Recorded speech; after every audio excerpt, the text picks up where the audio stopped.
So this is going to be a talk about JSR-305, which I'm the lead on, annotations for software defect detection. And this is going to be both a deep dive, followed by a discussion. And yes, I have pimped my keynote. This is keynote 808.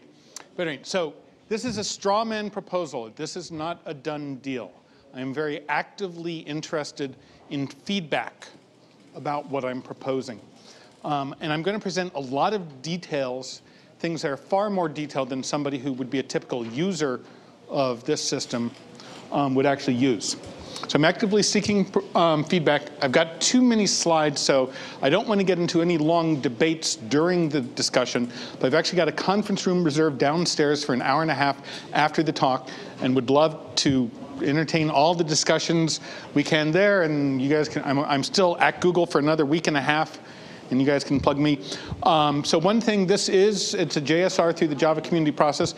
David Morgenthaler is Google's representative on this JSR, and so Google is giving comments.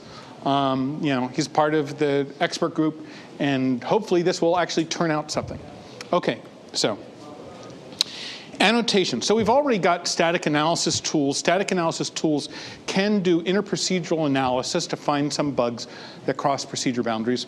But annotations are really helpful. They express design decisions that may be implicit or described in the documentation, but not easily available to tools.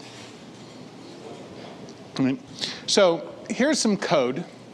We need to figure out where the bug is. Right? So if spec's not equal to null, we add spec to f fragments, and then if spec is complete, we add spec to f preferences. Well, you can't really see what the bug is here. Now, if you look at the body of is complete, you can figure out that if spec is null here, then when we call is complete, we're going to get a null pointer exception. So we found a bug, but we haven't done one of the most important things when you find a bug. Figure out who we ask to fix it. Right? Is the problem with this code that is complete should have handled null by returning false or something? Or is it the case that it was wrong to pass null into is complete? A static analysis tool can't tell you that. It can't tell you who to blame. Right? And that's important. Right? So a lot of bugs can only be either identified or localized to, who's responsible for fixing this. If you actually know something about what the code's supposed to do. Right? And annotations are well suited to this. And one of the most compelling examples is to have an annotation called nonnull, which says that this parameter is nonnull. Now, I'm going to assume that most people know what annotations are in Java. There was something that was added to the Java programming language in Java 5 that allows you to define new annotations, and then you can put these on things such as method parameters and so forth. And then whatever tool you use to then look at the code can assign its own meaning to those annotations. Okay. So annotations for nullness, it's a great idea, and so great that at least 2 different tools defined their own annotations for non-null. And they actually had, and not only did they use different package names for where the non-null annotation resided, but they actually had slightly different semantics. Right? And as hard as it is to convince somebody to use annotations in their code, it's really impossible to get them to put in 2 sets of annotations into their code. And so one of the things that was very clear that we had to do is if we wanted to have a non-null annotation, we couldn't have each tool vendor having their own non-null annotation. We had to come at least to an agreement with a common name, common package name and what its semantics are. Right? And so that was one of the things, and I'm actually sort of pushing 305 to include a little bit more than just coming to an agreement on standard names. So 305 is intended to be compatible with any version of Java that supports annotations. It doesn't require any syntactic changes. We're not allowing ourselves to require any syntactic changes. So if you're running in Java 5, then we'll be able to download a jar file that contains the new annotation names, compile it, get the stuff, and then but Java 5 won't interpret the annotations, but any tools you happen to use, like FindBugs or IntelliJ, will be able to interpret the annotations. And we hope to have usable drafts and a preliminary tool support out by the end of the summer, which I just checked gives us till September 23rd. There's a separate JSR annotations on Java types, which is designed to allow you to put annotations in more places. That targets Java 7. It interacts with this JSR, but we're not dependent upon it. OK. So nullness is the great motivating example. It's the one that you say, yes, I want an annotation. If you can sell an annotation for anything, you can sell an annotation for nullness. Right? So most method parameters are expected to be non-null, always non-null. There's some research papers that support this. It's not always documented in the Java doc. And we've had a number of cases where we say, oh, this looks like our tool found a bug. Let me look at the method spec to figure out whether or not this method is supposed to handle a null parameter. And it's often very hard to figure out whether or not the method is supposed to handle it. And so what do we want to do? We want to document parameters, return values, and fields that should always be non-null. And then if you've declared a method parameter as non-null, then if you see code that is passing, that could pass a null value to that parameter, you want to generate a warning. It would also be nice to have annotations about which things should not be presumed to be non-null. So for example, the equals method, that's supposed to handle null and handle it by returning false, as opposed to handle it by throwing null pointer exception. Right? And so not only is this not a non-null parameter, it's a parameter where you need to expect null. Right? And so in particular, because of what we know about equals, if you see an implementation of equals that immediately dereferences the parameter that's passed to it, we want to generate a warning. OK, so we have non-null, and then we have expect null or something. I'm not quite sure the name. But I think we may actually need to have sort of three cases that's useful to say three different things about nullness. Because what about map.get, the return value of it? Right? So it returns null if the key is not found. Right? And also returns null if the key is in there, but the value associated with it was null. So the return value can't be non-null. Right? But there are, and I've gone through and done this stuff in like student programming projects and so forth. There are lots of places where you call get, and you know that there damn well better be a non-null key value in it for this particular key, because you know it's already in the map. And if you forced programmers to say every time you call map.get, you better put in an explicit null check, I think the programmers will hate you. And we don't want programmers to hate us, right? So I think what you want is to basically be able to say one of three things about, for example, a method return value with regards to nullness. One is that this thing is guaranteed to be non-null. One, that null is definitely a value that you have to worry about when interacting with this method. And the other one that just says, you know, this is too complicated to boil down to like a one-word phrase. Maybe it depends on the calling context. Maybe it depends on the method parameters. Maybe it depends on state. But anyway, well, and I'll talk into some of these. I'd love better name suggestions if anybody comes up with them. I'm not. Need a name for that. Isn't that the default? We'll come back to that. Okay. Right. The question is, do we need a name for unknown nullness? And yeah, we do. And I'll explain to that. Nullable might work for one of these. But I don't know. So I won't debate names at the moment. OK. So non-null, little subtle thing for fields that it has to be interpreted as what the field should have after the object is fully constructed, because fields are obviously null initially. And the tool will try to generate a warning if they see a possibly null value being used in a place where something that's been marked as non-null is required. Same thing as if they see a dereference of a possibly null value. So is the system going to try and distinguish initialized objects from not fully initialized objects? I mean, the question is, will the system try to distinguish them? I mean, to some extent, this is all up to the tools, right? This is just indicating your intention. And if a tool wants to get more sophisticated and figure out that, oh, this object is still in the still in the process of being initialized, thus, even though its field is marked as non-null, it might actually be null. That's up to the tool. It's not part of the spec. Is it the intent that these annotations provide a tool with enough information to accomplish that? There's never enough information. I mean, the thing is, the intent is to provide useful information, and it's not complete information. Right? You can't provide complete information without getting into a page of spec for every page of code. Okay, so null feasible means the code should worry that this value might be null. For example, the argument to equals. And tools, if you see a place where you invoke a method that returns a value that's marked as null feasible and you immediately dereference that, you'll want the tool to generate a warning. Right?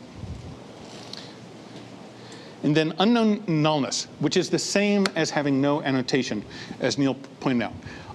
The reason I think we actually need to be able to do this with an annotation is because we're going to wind up introducing something that I think we need, which is default annotations, that you can say for a class or a package, I want my method parameters to be treated as non-null by default. But you might, in a couple of cases, say, no, but for this method parameter, I want it to be treated as though I don't know whether or not, I don't know anything about the nullness of this parameter. Right? So we need to be able to get back to the original state.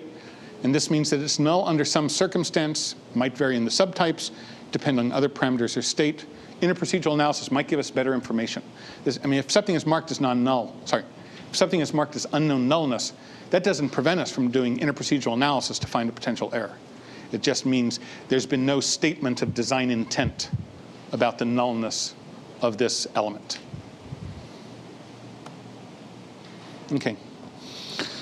So actually having tried to apply this, if you mark that some value could return null, it tends to require work. It's sort of like marking something as const, right? I mean, this is semi-fun. You go to a method and say, oh, this method could return null.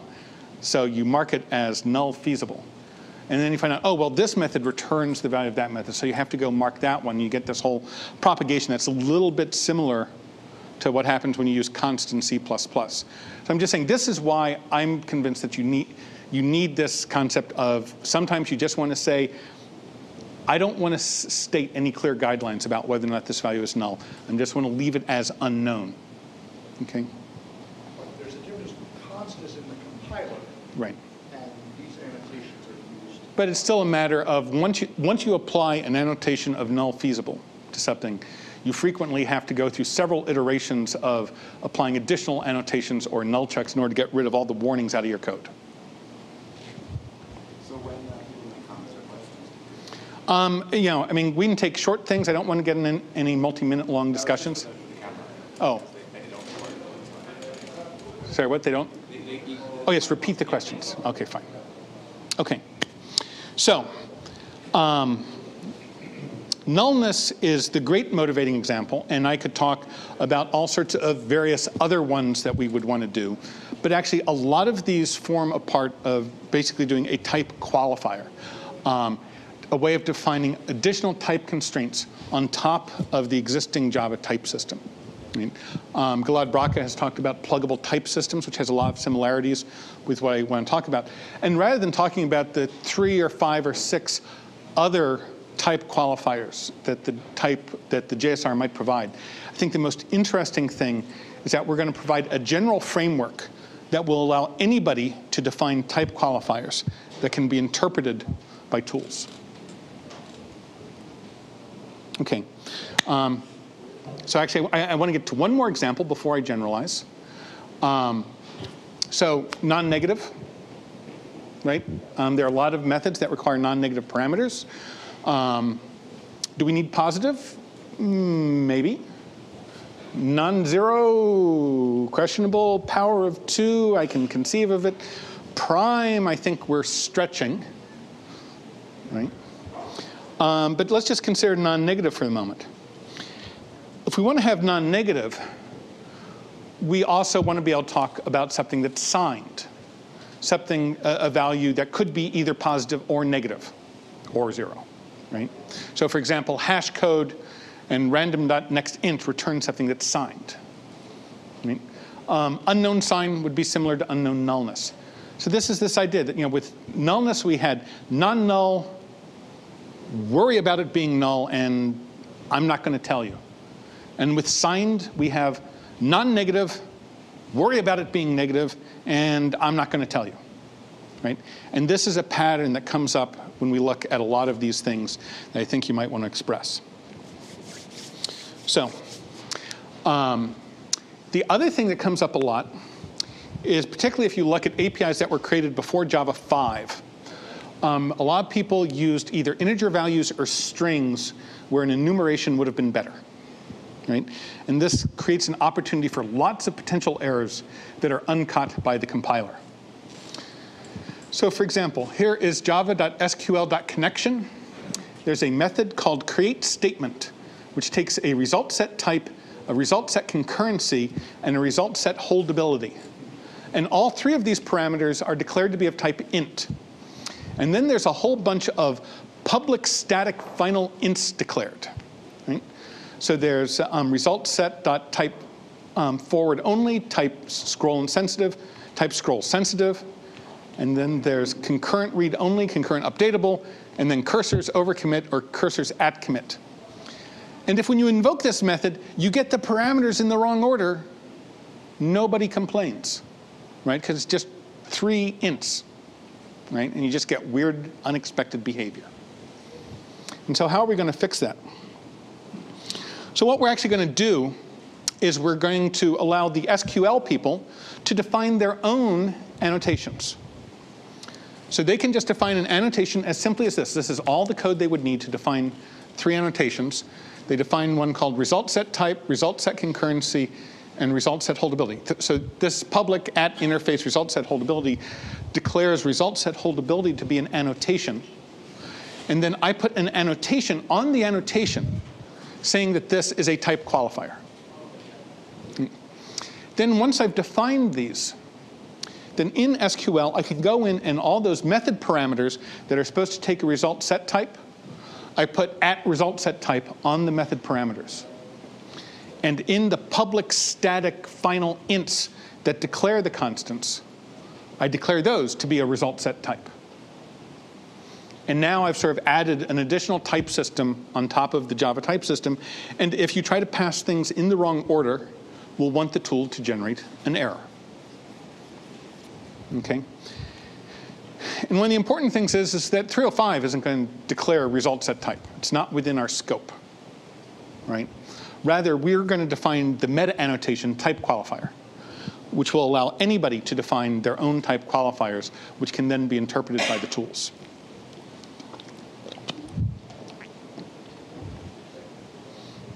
Okay.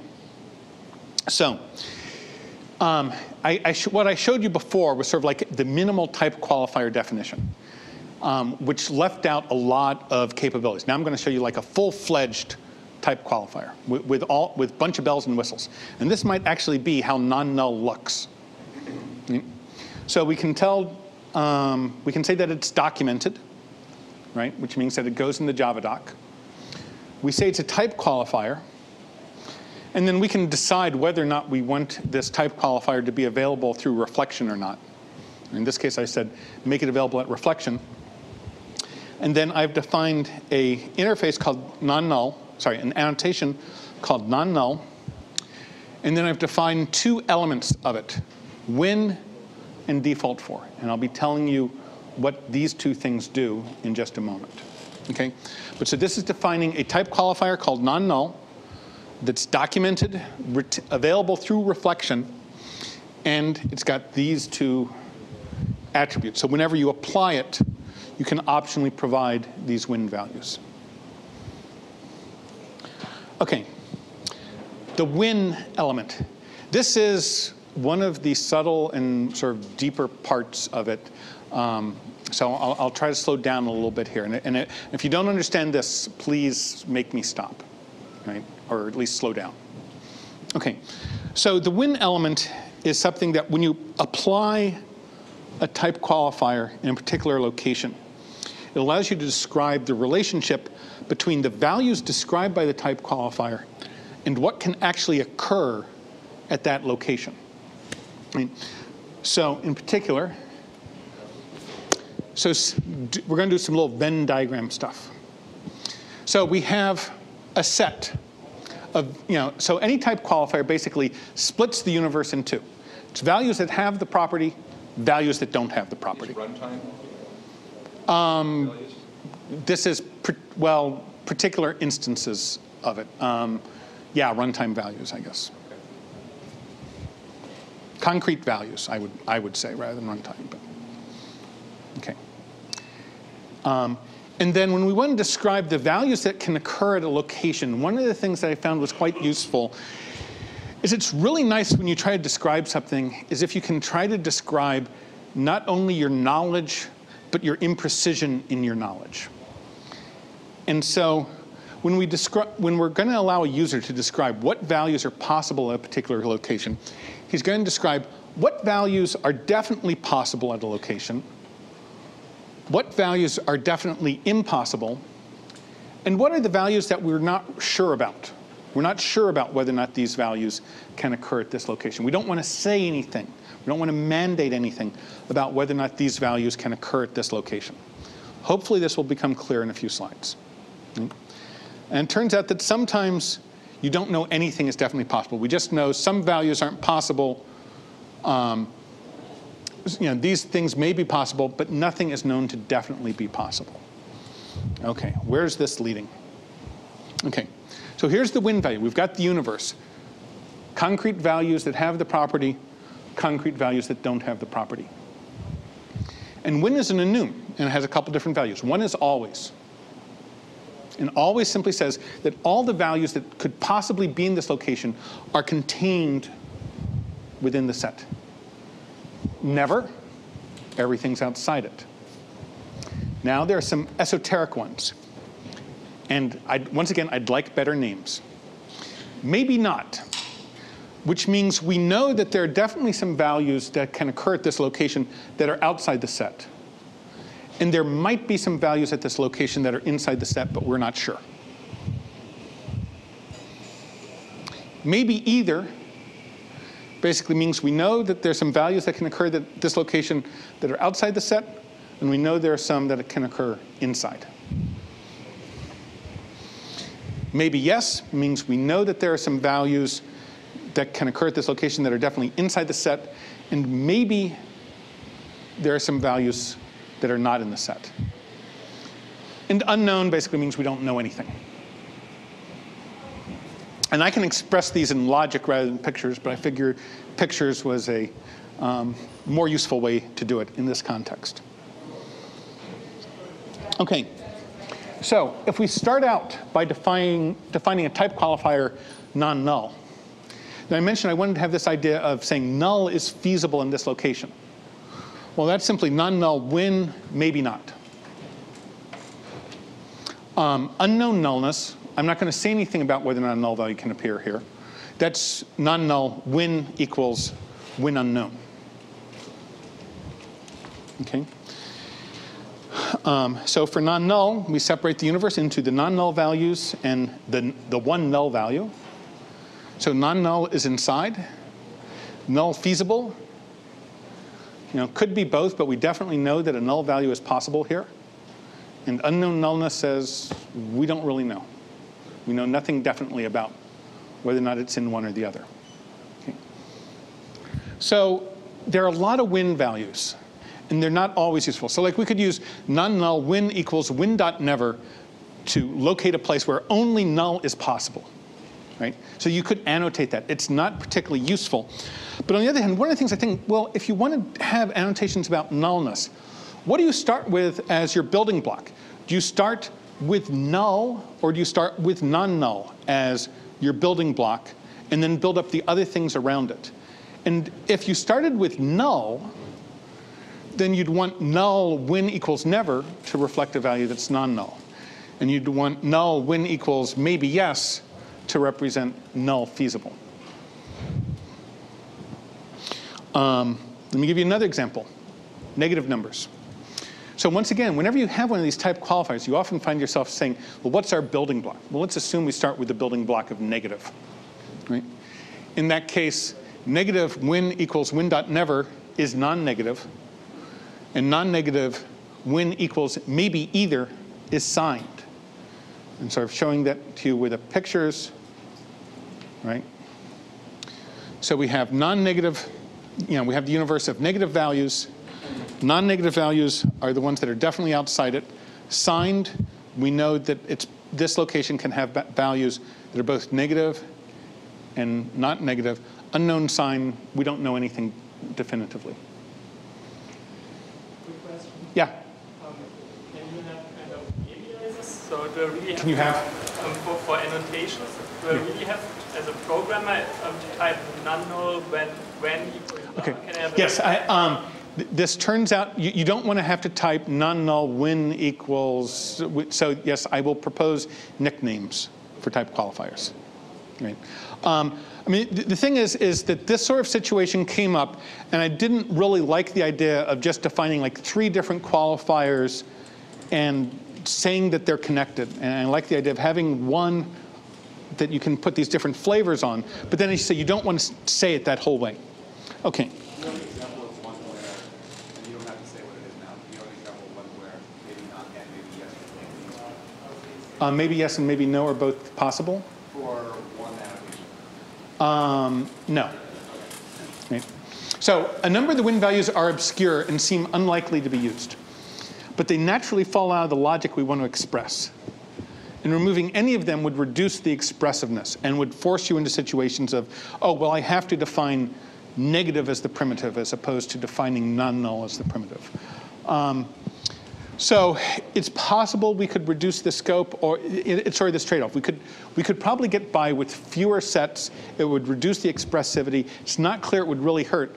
But on the other hand, maybe if we sort of declare them and just say, 98% of you don't need to worry about these other ones. And it gives other people the capability to build the annotations. And once again, I'm not keyed to the names. Can you put these on branches, like if statements? Well, you can't under Java 5. Right, so you can't under Java 5 because you can't put something on a branch. And the other thing is these are type qualifiers, so they have to be attached to a value. So you could have a branch, and in a branch you could declare a local variable on which you put the annotation. But, okay. Yeah, Neil. I would suggest you call maybe yes. Okay. So, and what do we actually do? What's the whole point of doing these type qualifiers? Right? And once again, names, they're in flux. But basically what we want to do is we want to do a data flow analysis through the program. And if we can find a feasible path on which an always, maybe yes, or maybe either source flows to a never sync, then we want to generate a warning. And also the converse. If we see a never, maybe not, or maybe either source flows to an always sync, we want to generate a warning. And so in this context, if you talk about a method parameter, actually most things are sort of both sources and sinks. So like a field is a source when you read it and a sync when you write to it. A method parameter is a source inside the method, but it's a sync when you invoke the method. Okay. So, so that's how we check it.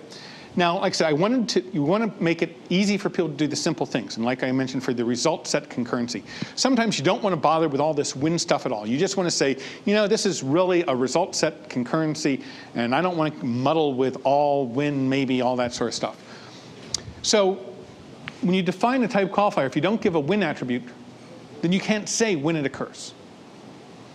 And so basically, if you don't define a win attribute, then whenever you apply it, it's as though you said always. And also then, given the initial stuff, we would never generate a warning, because if we see always an unknown, we won't generate a warning. So in that case, if it's strict, if you haven't defined a win attribute, then if we see an unknown source flowing to an always sync, we'll generate a warning. Right? And that's basically how. So if you've defined these things, for these enum constants, if you pass anything, if you've got a method parameter which is annotated foobar, and foobar is a strict qualifier, then the only thing you can pass to it is something that's been labeled foobar. Okay. The defaultFor element. All right. So and I'm going to get to a moment in terms of why I think we need defaults, but let me just explain the syntax of it for the moment. So unfortunately, due to some way of annotations work, you can't say like default for parameters and then pass it an arbitrary type qualifier as an argument. Right? So instead, what I'm going to suggest is that if you want in a class to say, I want all my method parameters to be non-null by default, what you do is you just put the annotation on the class, but then put in a parameter that says, no, this doesn't really apply here. I'm applying it as a default for parameters. And this can actually be a list of things you want to apply it to. Right? And so this just means that now within this method, and I'll get back to justifying it, if you see a method parameter and there's no explicit annotation, there's no inherited annotation, then it'll be treated as though it was marked as being a non-null parameter. Okay. So one other thing I haven't shown you yet is when you define a type qualifier, you can define a value element. And then, so if I've defined, here's the foo qualifier, which has a value attribute, this just allows you to define an entire family of type qualifiers. Foo1, foo2, foo3. And unless you do anything else, these are all orthogonal or independent. Whether something is a foo1 is independent of whether it's a foo2. And this doesn't look quite compelling yet. I'll come back to what makes it more compelling. So one of the things that you can do is you can actually say, I want a value that's exclusive. So one of the things, this actually happens inside FindBugs. At the source level, Java class names, the packages are separated with dots. At the JVM and in class files, they're separated with slashes. And in FindBugs, we deal with both. And if you pass a class name that's separated with slashes, someplace that expects a slash name with dots, it's bad. Right? And so I can define a type qualifier called class name that takes a value, which is a kind, either slashed or dotted. And thus, this defines two exclusive type qualifiers. They're exclusive because I put this attribute on the value. And what does it mean that they're exclusive? That means if something is always a slash class name, that means it is never a dotted class name.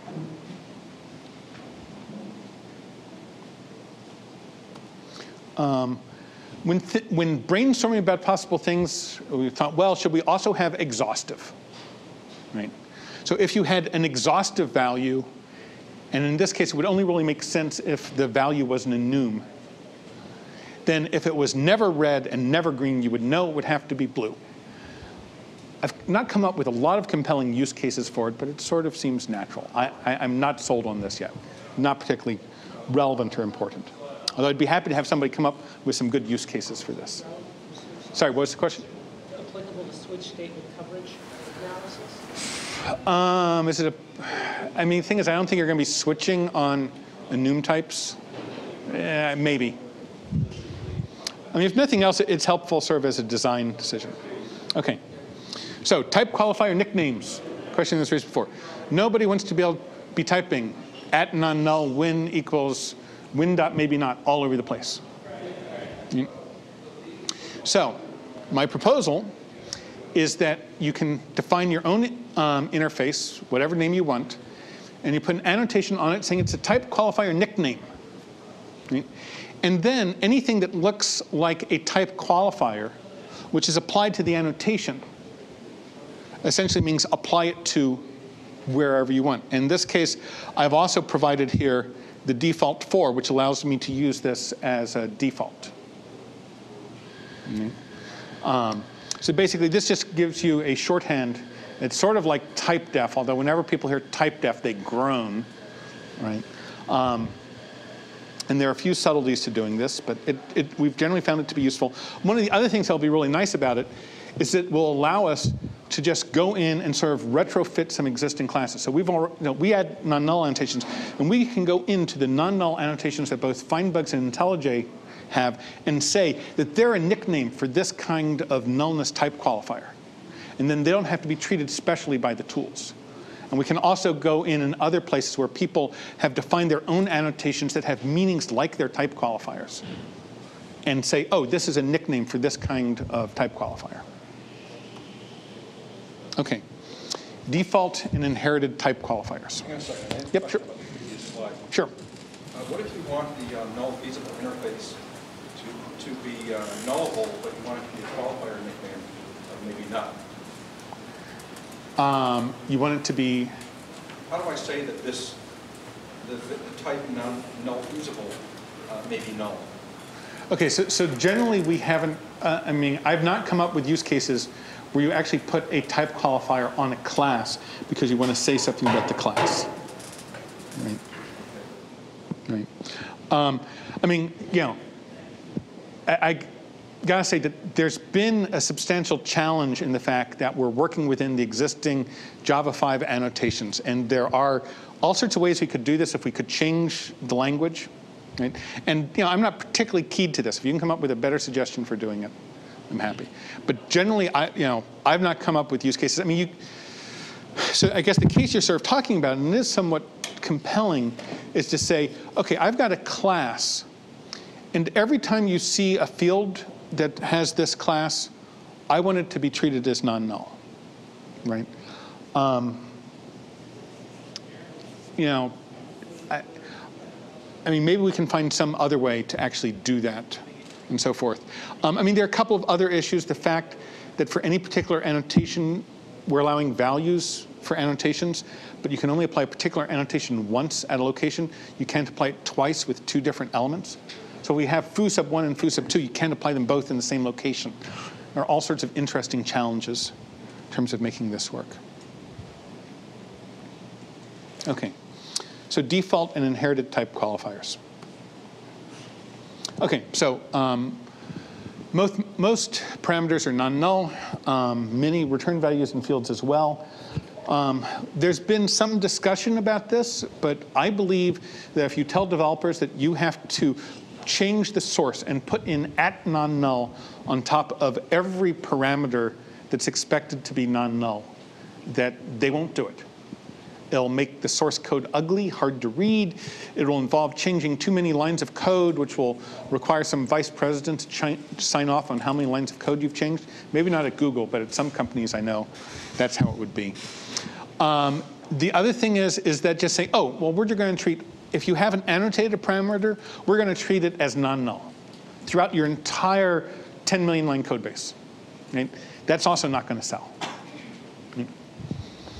And so what I think you want is to, and the most compelling use case is to say, okay, for a particular method, class, or package, I'm going to say that this thing has non-null parameters by default. Right? And if a parameter, so if a parameter doesn't have a nullness annotation, you climb outward, looking at the method and then the class, and if it's a nested or inner class, you look at the outer class, and you climb all the way out, then you look at the package. And what I've actually found, I've done some of this actually using an earlier version of this we had in FindBugs, is what will often happen is you decide, you know what, today I'm going to apply nullness annotations to this package.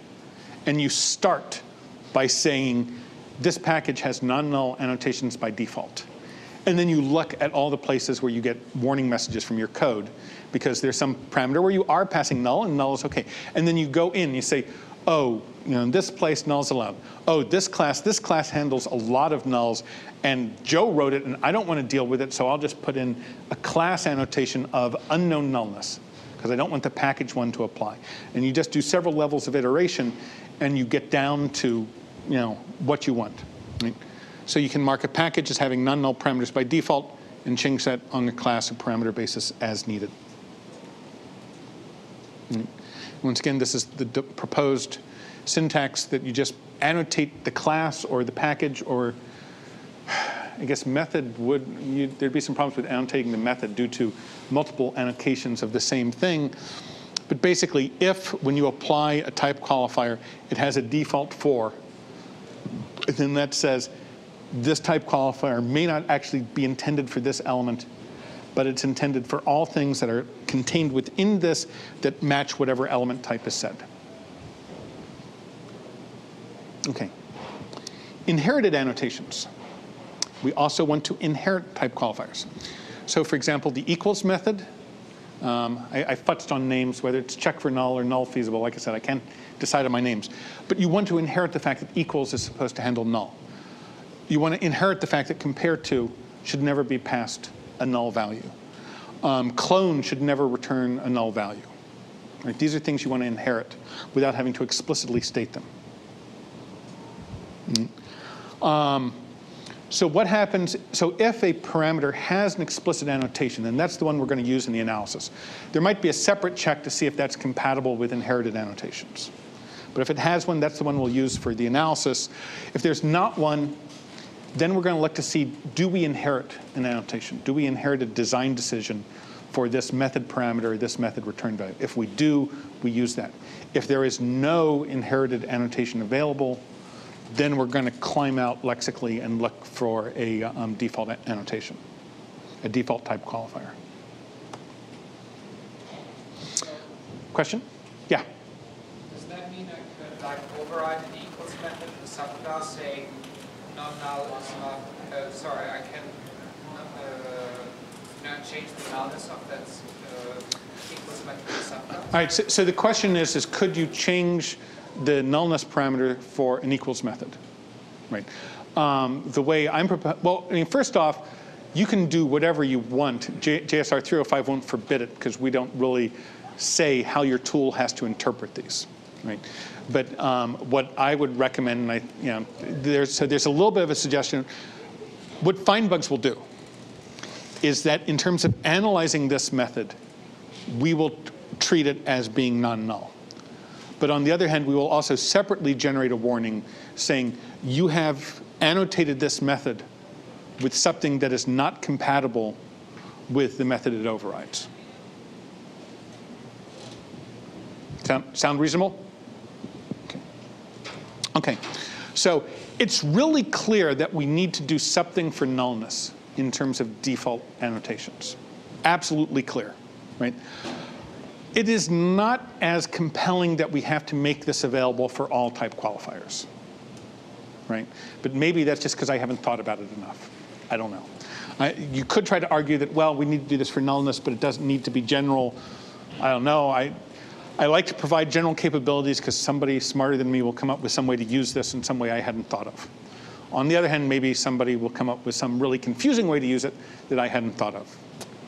And of course, having IDEs be able to interpret the default annotations and the inherited annotations would be great, so that when you mouse over a method parameter, it could tell you or display in some way that this is a non-null attribute. We use color coding or something like that to interpret all these, because the fact that in order to figure out whether or not some parameter is non-null, you might need to look in here, and if there's not a default annotation there, go look in the package.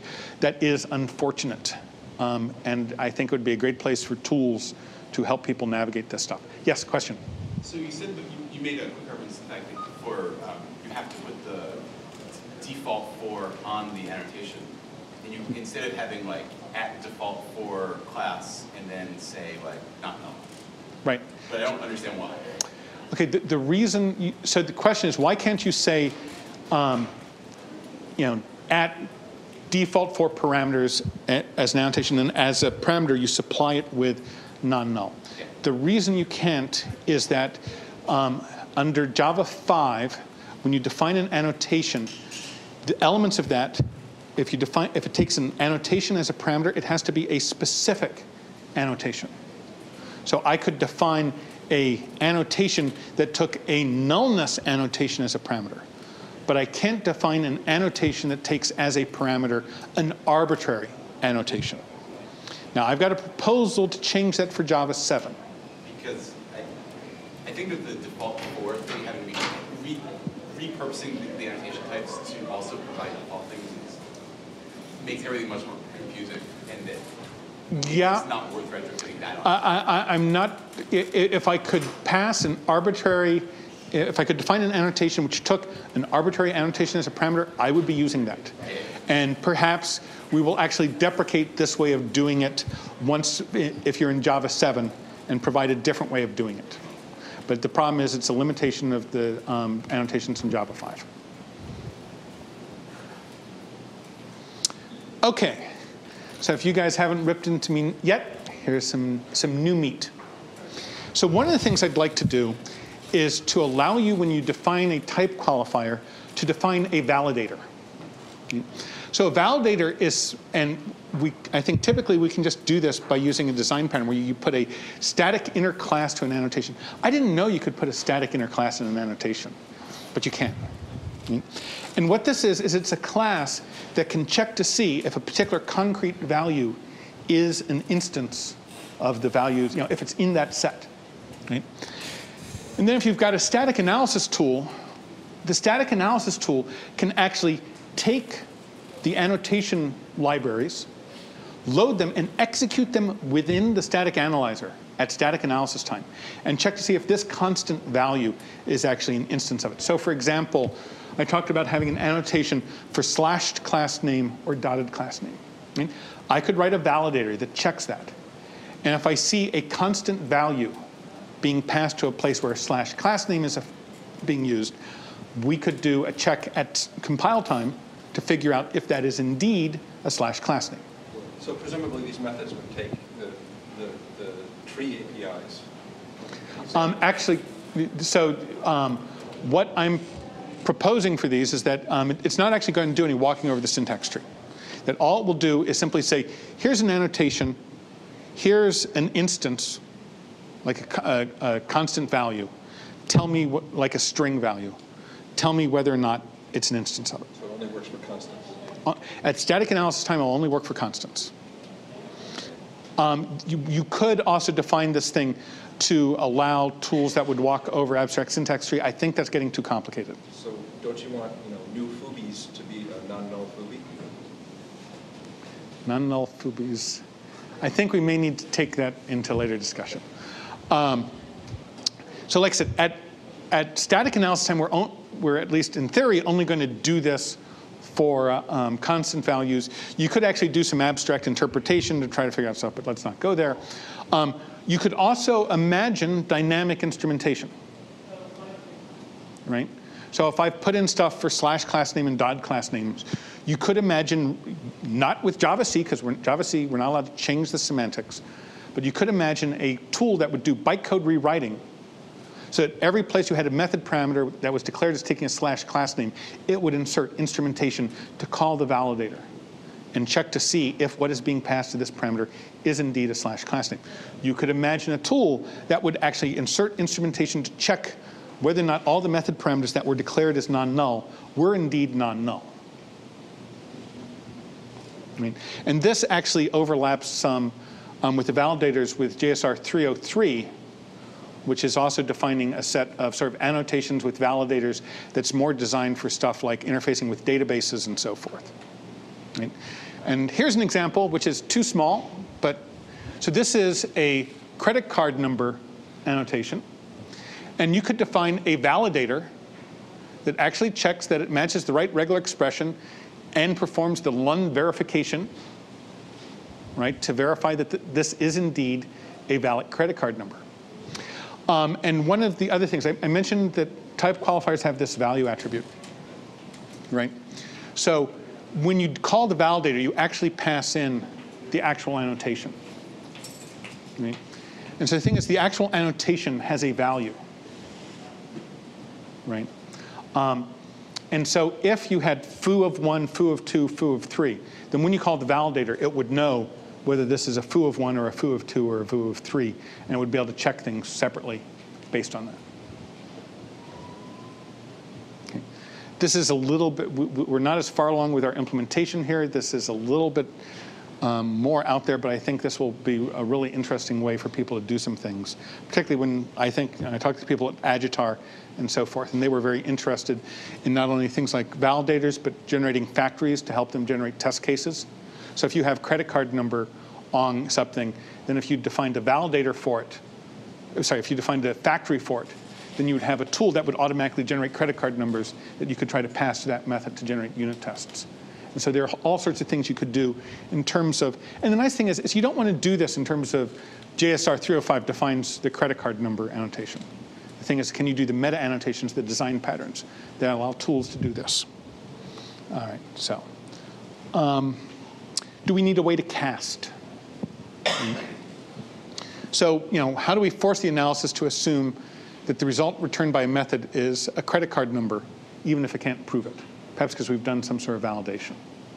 I'm not entirely, one way to do it is to have another win value called assume always, which says, I don't care how you put stuff into it. So if you had a method that was annotated, its return value was credit card, assume always, then anybody who invokes that method would assume that the result is always a credit card number. But within the method, you could return anything you want because you said assume. OK. So I have a little bit of time talk, So You can run over. Yeah, so I can run a little bit over. So now I've sort of given you the general framework. Let me just give you a couple of the concrete type qualifiers that I think we might actually define as standard. So one is untainted and tainted. Right? This is one of the places where you definitely need a cast because you will have cleansing methods that take tainted values and return untainted values. And you'll want to have some way to make, to say that, OK, well, I computed this from an untainted value, but I now know, from a tainted value, but I now know that it's untainted. And hopefully you guys know all about SQL injection and nasty stuff like that. So those syntax, one of the things that's been proposed, and IntelliJ has some features like this, is to say, what goes here should have the syntax of a regular expression. If the string you pass me here is not a valid regular expression, I want a warning to be generated. Right? Or this parameter should take a string, which is Java syntax. Or this parameter should take a string, which is SQL syntax. Now, of course, there's more than one SQL syntax, unfortunately, but in spirit. Right? And then this could be used both statically, dynamically, and so forth. And also, the other thing that might be nice is IDEs might be able to do some refactoring support here. Right? That if you mention something has Java syntax or SQL syntax, that could help tools do better things in terms of refactoring. Pattern, although we probably won't actually use pattern because it's a name collision. But it'd be nice to just have an annotation that says, what goes here must match. It should be a string value that matches a particular regular expression. So this would say what goes here has to be a string of digits.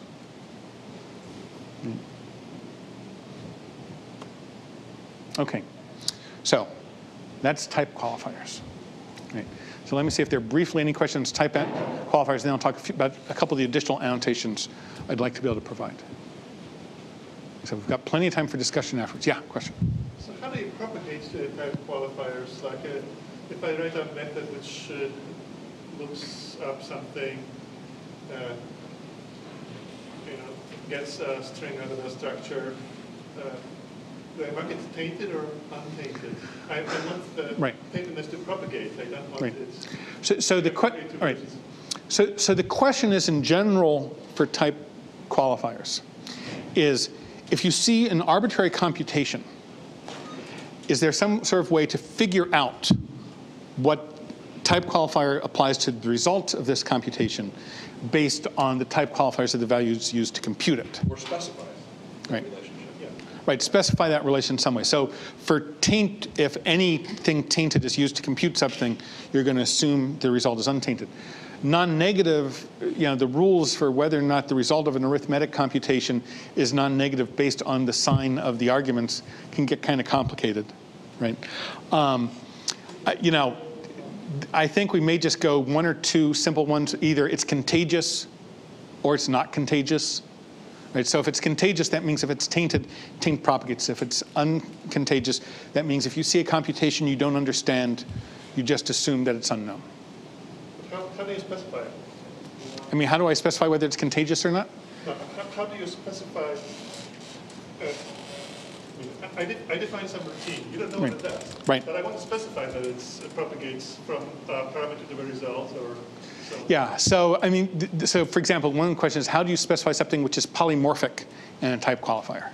Yeah, which is like the identity function. Right, like the identity function. Which is going to be the usual case for libraries. Right. So taint is going. I mean, so at the moment we're not planning to address that.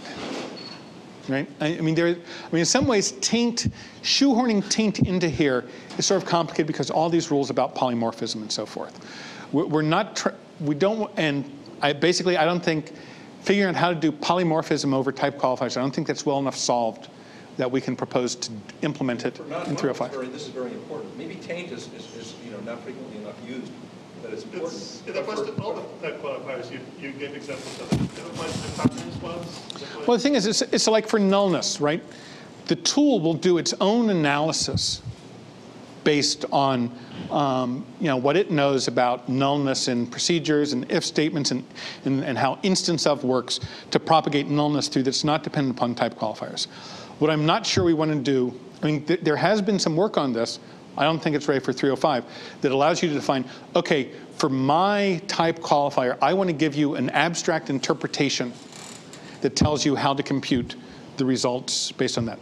I don't think we want to do that in 305. I think even getting what I've got in is getting all the cats herded is going to be a challenge. And I'd rather not try to define an abstract interpretation that takes the abstract syntax tree or anything like that. This is not about abstract interpretation. That's a different issue. This is about being able to declare an interface which describes.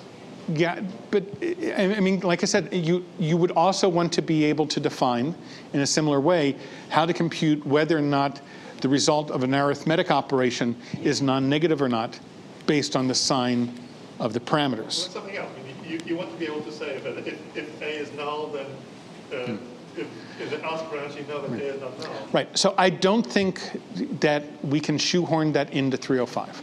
I think various tools will do that. But this is not saying tools. What? How can they without looking at the source code of the library you're calling? They will. I think given the number of people who are disappearing, I'd like to move on and discuss a few more things, and we can discuss this after the talk. Okay? Okay. So thread and concurrency annotations. So the Java concurrency in practice had a couple of standard annotations. Thread safe, not thread safe, immutable, and guarded by, which basically allows you to say that this field is this is what locks you should acquire in order to touch this field, right? And we're looking, and my only sort of concern about that is I haven't thought real deeply about these. I think what somebody really needs to do is apply them to a large chunk of code before we'd be really happy with them. But they're the best we've got at the moment, and we'll probably include something like them. What's wrong with this code? Well, it's hard to see, but the problem is it doesn't close the file. And so one of the little subtle details that actually isn't even documented well in the Java doc is that properties.load does not close the input stream that's passed to it. And so we'll probably have annotations, or current suggestion, have annotations will not close, will close, or will close when closed, right? So On the field? you would typically these would typically be on a method parameter, right? Simply say, if you invoke this method, is this method going to close the object? And the only one which is a little subtle is this one would typically be used for factories or constructors. And it would say that when you close the object that's returned, then whatever you were passed in will be closed. We're almost going to get close to our time. So two more that I found really useful: check return value and injection annotation. So check return value indicates a method that should always be invoked as a function, not a procedure. There are a whole bunch of these in the JDK. For example, string.to lowercase. If you see a statement, s.to lowercase, open paren, close paren, it's almost certainly wrong. They're thinking that that's going to modify the string it's invoked on, but it doesn't. Because strings are immutable, it returns a new one. Get class in that category? That one has effects, right? Well, actually, sorry, not get class. I was thinking of class.for name. Get class. Its only effect is a null check. Yeah. Actually, I would put it in that check. I mean, I have actually seen code that will, for example, get the length of a string as a shortcut for asserting that the string's not null, right? You'll find get class all over the code generated by Java C. Okay. Null check. That's the idiom Java C uses for a null check. Okay. So at any rate, so we've already done this. We've basically gone through the JDK and come up with a bunch of methods that if you invoke them like this, it's a problem. And the main thing is we want to allow people to do this in their own APIs. We want to allow people at Google to put this on APIs within the Google code base. Says if you invoke this method, you better look at the return value. We've thought about things like idempotent and things like that, and I think those are more complex than simply saying, if you invoke this method, look at the return type.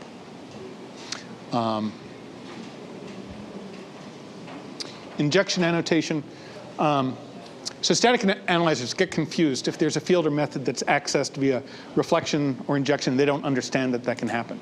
And a lot of frameworks have their own annotations that they've defined that indicate that the framework should do some sort of injection on this field.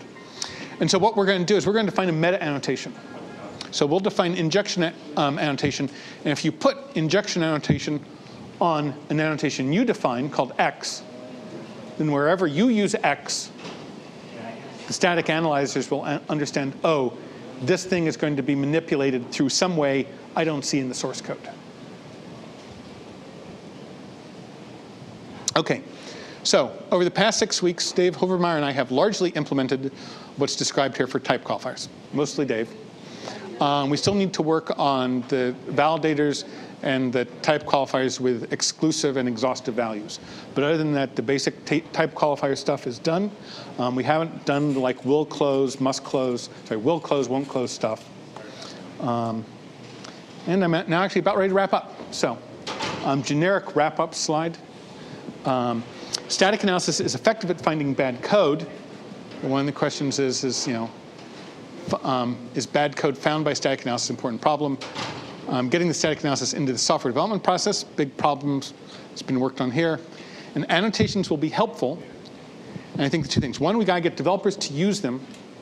And the other thing I think is that coming up with a way that we can enable developers to express the design properties, the special type qualifiers in their code base will make it far more useful than if we come up with a JSR that's restricted to expressing 5 or 6 or 8 or 12 concepts that we could squeeze into the JSR. At that point, I'm out of slides. And Dave, I actually got through like 70 slides in an hour. And 66 slides in 66 minutes. Yep. All right. So, any brief questions at this point? Move downstairs. OK, thank you.